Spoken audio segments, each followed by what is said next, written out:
ప్రజలు ఎప్పుడో 25 సంవత్సరాల క్రితం ఒకవేళ దొంగతనం చేసేవో అనుకోండి, క్షమించేసానంటారు, మళ్ళీ ప్రేమగా మాట్లాడినట్టే మాట్లాడతారు, కానీ లోపల మరలా నువ్వు దొంగవే అనేటువంటి అభిప్రాయం అక్కడే ఉంచుకుంటారు. అవసరమే పక్కన చెప్పాలంటే వీడు దొంగ అండి, ఎప్పుడో 25 సంవత్సరాల క్రితం అయి ఉంటుంది, అదొక 10 రూపాయలే అయి ఉంటుంది, కానీ 25 సంవత్సరాల తర్వాత కూడా క్షమించేసాం ఏమీ లేదు అని మాట్లాడేస్తారు, కానీ లోపల ఎక్కడో అది ఇంకా తొణికిసలాడుతుంటుంది, చెప్తానే ఉంటారు, అభిప్రాయాలు పోవు, అదే ముద్ర అలాగే ఉంటుంది. ఈరోజు వీడు ఎంతోమందికి దాన ధర్మాలు చేసే స్థాయికి రావచ్చు, కానీ వాడి దృష్టిలో ఇంకా నువ్వు దొంగవే, ఎందుకంటే వానికి క్షమాపణ అంతే.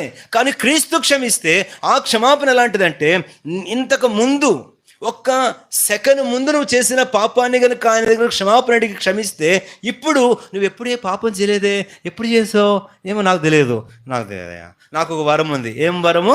మర్చిపోయే వరం ఒకటి ఉంది. నేను క్షమించాను, దాన్ని ఏం